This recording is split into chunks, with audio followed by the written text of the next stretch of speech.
Hello, hello. It is great to see you again, and welcome back to another installment of Path to Abundant Living. I'm your host and moderator, Ryan Ruff. As always, we've got the stars of our show, and that's Scott Morrison and Matt Nordman of Morrison, Nordman and Associates. They'll be joining me momentarily. But first and foremost, we want to say congratulations on finding your way back here to the show. If you're just joining us for the first time, anybody that has seen our show could certainly share with you. The three of us, we tackle wealth management related topics every episode. We're diving into unique experiences that Scott and Matt experience with their clients, some of the wealth management related strategies that they put forth for their clients. And ultimately, this show is meant to benefit you, our audience, because we're going to be discussing these strategies, these, suggestions on how to bolster somebody's financial portfolio to put you on that path to abundant living. It's in the show name, right? Well, today, I really like today's episode because we're really zooming out. If you've been following us for a few episodes now, you know that we've hit a handful of different wealth management related topics, but we felt that it would be pretty helpful to kind of zoom out and take a look at why we're really here in the first place. So today we're addressing this question of what is wealth planning really? One mistake that can be so easy to make is to focus on just simply one aspect within your financial life. And in doing so, we can often miss some opportunities as well as just take on unnecessary levels of risk when doing this. So today we're going to be exploring a way to avoid that problem. And then of course, a way to address really the full range of financial concerns. Luckily, we've got Matt and Scott's help for that today. So let's go ahead and bring them aboard. Scott, great to see you. Matt, how are you doing this morning? How are you guys doing? Ryan, great to see you. Good to see you, Ryan. Hey, we're happy to have you back aboard the show. I'm excited to jump into today's topic, guys. And I think a good place really for us to start is just that high level overview, right? So Matt, let me throw this first question over to you then. Wealth planning, right? It's one of those terms that most of us have heard a lot, but we don't always necessarily understand the true nature of what wealth planning is. In your words, Matt, how would you define what that is and what it does? Well, Ryan, wealth planning, it's taking a comprehensive look at your entire situation. What you see a lot of times is when people hear the term wealth planning, wealth management, they think, oh, it's just my investments or the money involved. And that is one aspect and an important aspect. But when you really look at true wealth planning, you want to encompass all the different areas that will include tax mitigation, wealth protection, wealth transfer, which a lot of people call estate planning, as well as charitable giving. And when you look at all these different aspects and you delve into each of them in your specific situation, then you can be armed with all this knowledge and your goals and objectives, and make sure then you can look at all the strategies and tactics that are available to you. There was an article and a survey done a few years ago by the Wall Street Journal, and it looked at all different types of wealth planning, and they said, okay, what do you focus on? And close to 95% of those that surveyed of the different advisors said, we focus on the investment side, and then they don't get into all the true wealth planning of that tax mitigation and wealth enhancement, wealth transfer, and charitable giving, and helping someone really look at the entirety of their situation. So then again, when you're armed with all that knowledge of your goals and objectives, you can look at all those different strategies that might be best for you. Sure. Yeah. It sounds to me, it's getting away from that singular approach towards investment planning and really looking at that big picture, all the elements that come into play. So Scott, let me ask you then, is there maybe a critical tool or even a technique that tends to be a common thread across, wealth planning efforts as a whole? Well, I don't know that I want to commit to one critical tool, but obviously there's a lot of solutions that we decide to use that should reflect an individual's particular situation. But that being said, I think that the core of wealth planning includes some legal strategies and financial strategies that are generally appropriate for most wealthy families, like trusts, for example. Trusts are always a cornerstone solution for many of the successful individuals and wealthy families that we work with, and are usually incorporated in some way into a wealth plan. And a trust is simply a means for transferring property, using a third party, that being the trust, that entity. So specifically, a trust lets you transfer title of your assets, to your trustees, and those are the people that you want to take care of the most. Trusts can be very flexible. We'll probably talk about the differences between a number of different trusts, but you can use them in all sorts of ways to transfer your wealth and determine how it's distributed. They can also prove to be very helpful or useful in shielding your assets from from plaintiffs and creditors. And depending on the kind of the trust, there can be some tax advantages. So, for example, a trust you enable that you might use to sell highly appreciated assets, where you would normally have a large gain, low basis, and are trying to figure out how you might sell that asset or how you might distribute that asset with the least amount of taxable gain. So something like a charitable remainder trust, for example, might be something you end up talking about. Scott, I really like the trust example because it does a nice job of really encapsulating that big picture idea within wealth planning. So let's get into that a little bit. Matt, could you walk us through maybe those main types of trusts that we might see or expect to see as part of wealth planning overall? Definitely. So broadly speaking, there's two types of trust. You have a living trust and a testamentary trust. And a living trust is created while you're alive. And a testamentary trust is created once you've passed away, then that trust is created. And so when you're looking at it, so there's two fundamental areas of that. And so you have a revocable trust. And revocable means you maintain control of that trust and the assets in that trust. You put money in or assets in there, and you can also take them out, take distributions or whatever the case may be. You are in control of how that trust operates. Now, an irrevocable or irrevocable trust, depending on how you pronounce it, what that is when you put the assets in that trust, you no longer control them. It's controlled by however the trust was created, whatever the language of that trust states. And what it does is it's removed from your estate. And so when you start talking about different strategies, and like you and Scott have talked about the different areas that you can use, an irrevocable trust removes those assets from your estate. And so in estate planning, that may make sense if you're trying to avoid some tax exposure in the future. Sure. I love the trust example overall, guys. And I feel like we'd be remiss if we don't kind of pivot a little bit, though, and kind of talk about maybe some other tools and strategies that are out there that really apply to wealth planning overall. Scott, do you have any other tools or strategies that come to mind that you find that are typically a component of wealth planning efforts? Sure. And it's one that's probably not the one that people look forward to talking about the most. Death and taxes are certainties for everyone. And so life insurance is one of those tools. Mm-hmm. For the very wealthy, I think people would be surprised that life insurance is still a part of their life, and they face hefty taxes on their estates when they pass away. So life insurance policies can help to pay those estate taxes. And while life insurance can cover estate tax liabilities, this doesn't mean that estate taxes aren't being paid. It just means that life insurance is being used to help pay for those taxes. There's other options, with life insurance policies where whether you're filing an extension on a tax return or using loans to pay the estate taxes, life insurance can be kind of a nice vehicle for helping you through a situation like that. So these approaches can be pretty problematic, especially if the situation involves an extensive family business and other non-liquid assets. So sometimes you need that time to address the estate tax liabilities, and life insurance can have a place there. It's a significant component to the overall approach to paying estate taxes.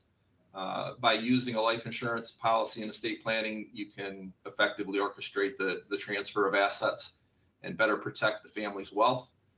That being said, life insurance can be complicated and pretty fuzzy, making it an area where a lot of common mistakes are made. Some people have more life insurance than they need. Others don't have their life insurance integrated well enough into their estate plan, and some, quite honestly, aren't healthy enough to even acquire it, or wait too late in the game to underwrite for life insurance. So it's something you need to plan for carefully, and you need to be proactive when it comes to incorporating life insurance into the wealth plan. Yeah, I feel like a lot of our conversations here, Scott, come back to that idea of just working with a trusted professional, somebody who's walked this walk, talked this talk before, because, taking on something as kind of fuzzy and complicated as a life insurance policy to, leverage its benefits, it can be a little, let's just say it shouldn't be a DIY project, shall we say. But guys, a lot of our conversations on past episodes, they've been catered towards business owners, right? Because as we talked about in a prior episode, entrepreneurship, being a business owner is one of the key drivers really of significant wealth. So that being said, my next question is kind of more towards them. Matt, how might wealth planning as a whole address the concerns of business owners, maybe even a family who's involved with business together? How would wealth planning help them overall? Yeah, so a lot of times when like trust, you'll have partnerships. So Scott and I have a partnership, works fantastic. Super thankful to have Scott as a partner, by the way. And so when you look at partnerships, it can be family members, good friends, or maybe it's just, hey, like interest, and you create these partnerships. Now, sometimes what can happen is there's a little disharmony, whether it's within the family, if it's a family partnership, or if it's just business partners. They're not family, but all of a sudden, as we know, things can happen. And what ends up happening in the future is, okay, well, how do you dissolve the partnership without creating, or just separate and continue on with these successful businesses without creating a huge tax liability? And so consider this example of, you have two partners, the 50% owners in two entities. One is a manufacturing and a trucking. And so business is fantastic, but they don't get along anymore. And if they say, okay, well, I want to sell my half to my partner, well, based on the success of the business, this could create a massive tax implication for them when they sell the business. Well, what if, and what we saw is a strategy was created where they did a business valuation, and you could see that both the trucking and the manufacturing were pretty equal in value. And with the help of a wealth planner, they created a way to transfer 100% of one business to the other partner. So each of them walks away with 100% of the other business. And what ends up happening is you don't have a massive tax bill by doing this. And so by working with that professional, like you were talking about earlier, you avoid a massive tax bill, and then you can continue on, and you were able to dissolve this partnership. Yeah, I love that example because I mean, tax mitigation strategies, especially at that level, like when it comes to the sale of a business, can be, I mean, the ramifications can be massive. So that's a great example. So thanks for sharing that with us, Matt. Um, Guys, we talk about that idea of technical experience a lot on this show within wealth management or wealth managers as a whole. Obviously, affluent individuals, they want to be working with somebody who has the highest level of financial acumen that they can have. The degrees on degrees on degrees, the certifications on certifications. So in your eyes, Scott, I'll throw this one to you. What, if anything, should the consumer who may be looking for the right wealth manager to work with, then what should they be looking for when it comes to wealth planning that goes beyond just the technical aspects, that financial acumen as a whole? Is there anything else they should be looking for within a wealth manager? Yes, it's very important to recognize that effective wealth planning isn't exclusively about technical expertise. That should be a given. But what separates the good ones from the great ones are seven ideals. And those seven ideals are flexibility, discretion, transparency, cohesiveness, risk sensitivity, and cost effectiveness. I love, man, I really, three of those, the top three that you had just mentioned, Scott, really stood out to me: flexibility, discretion, and transparency. I can see how each would come into play, but I'd love to hear, your thoughts on the importance behind these three principles. So Matt, could you kind of examine these three principles for us a little more closely? What does this mean in your eyes? Sure. So the first one, if you look at it, flexibility, right?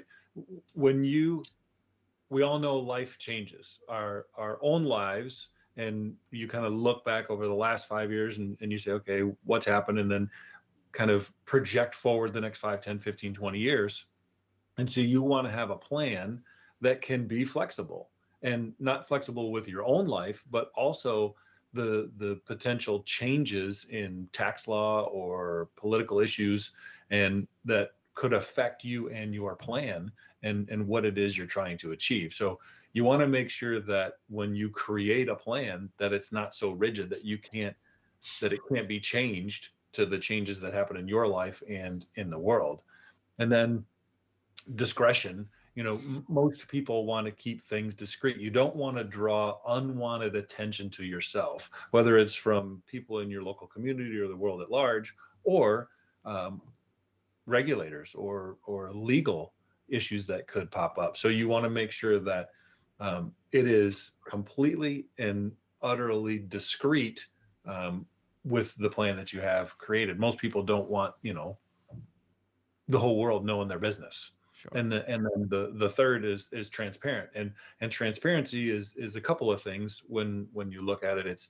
It's transparent with everything in case the strategy is viewed by, say, the IRS or an auditor or any other legal structure. You want to make sure that it's completely transparent in that aspect, as well as in operational transparency with the wealth planner and all the other professionals that you're working with, that is completely transparent, the plan, so that everybody can see what is going on for you.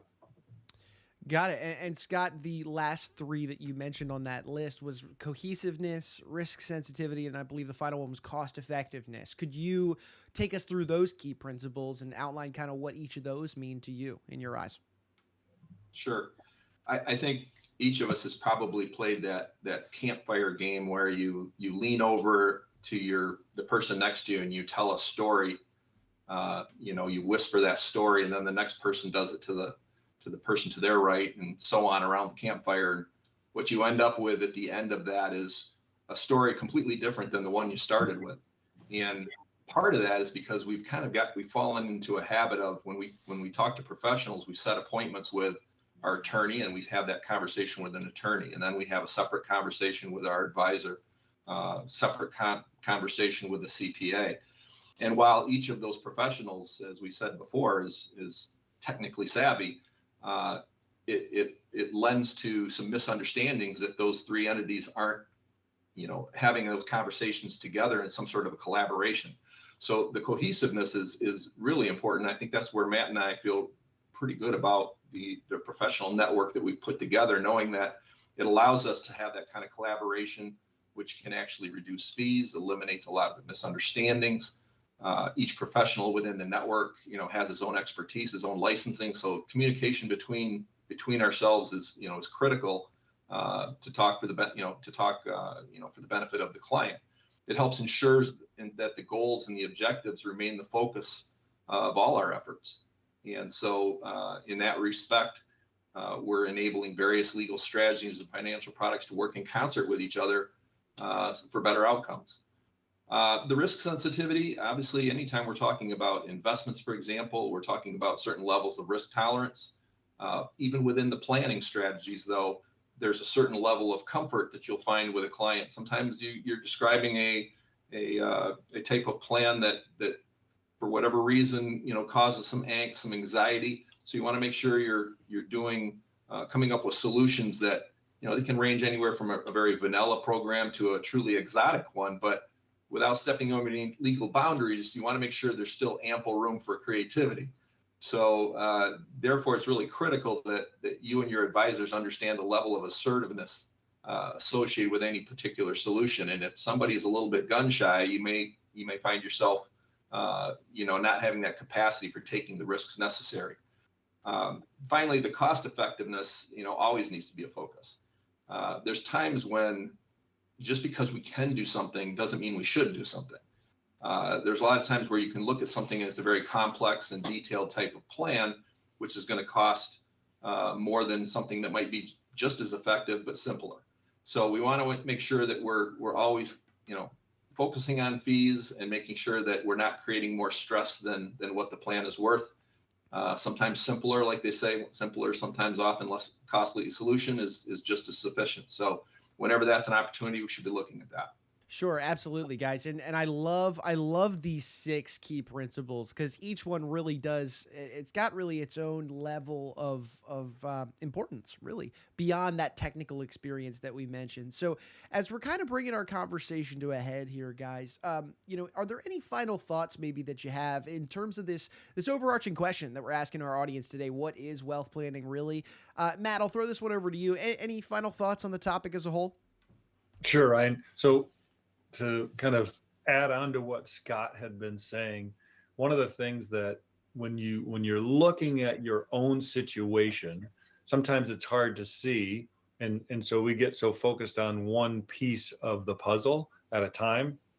Whereas when you're working with that elite wealth planner, what they're going to do is they're going to take all those pieces and work, as Scott was talking about, that team approach and that cohesiveness to put all those pieces of that complex puzzle for your situation, put it all together and make it just to use an analogy, just a beautiful picture, and help you with that amazing life of significance that you're trying to achieve. I love that. Scott, anything to add finally, before we wrap up today's show? Well, I think again, if we go back to that idea that a truly effective wealth plan is going to be very cohesive and collaborative in nature. So somebody's going to have to act as the facilitator, somebody who can take on kind of the role of the captain of the ship. Even though there's a number of different professionals involved, somebody needs to take that assertive role and make sure that those parties are communicating with each other. Sure. It comes back to that cohesiveness that you mentioned, that collaboration, making sure that open line of communication is there. So I hear you on that front. Well, look, guys, really appreciate you kind of carving out some time out of your day to go through these different principles with us of what makes, an elite wealth planner elite. Also addressing that question of what really is wealth planning. Well, it's technical expertise coupled with these six key core, aspects of wealth planning in and of itself. One final question, actually, before we wrap up, Matt, if anybody was out there listening, watching our conversation today, they're interested in pursuing this idea of wealth planning. Maybe they haven't done it already. Maybe they are already doing it with a different wealth manager. They want to reach out to you and your team and, start or continue this conversation. How would somebody go about getting in touch with you guys over at Morrison Nordman and Associates? That's a great question, Ryan. Couple of ways. One, you can just give us a phone call. It's 517-333-7967, or go to our website to learn more, morrisonnordman.com.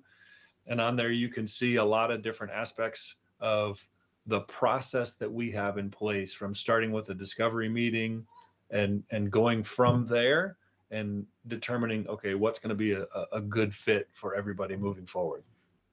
Awesome. I love that. Well, guys, thank you again one final time for, again, being with us here to walk through this topic. We appreciate you, and I'm looking forward to the next episode.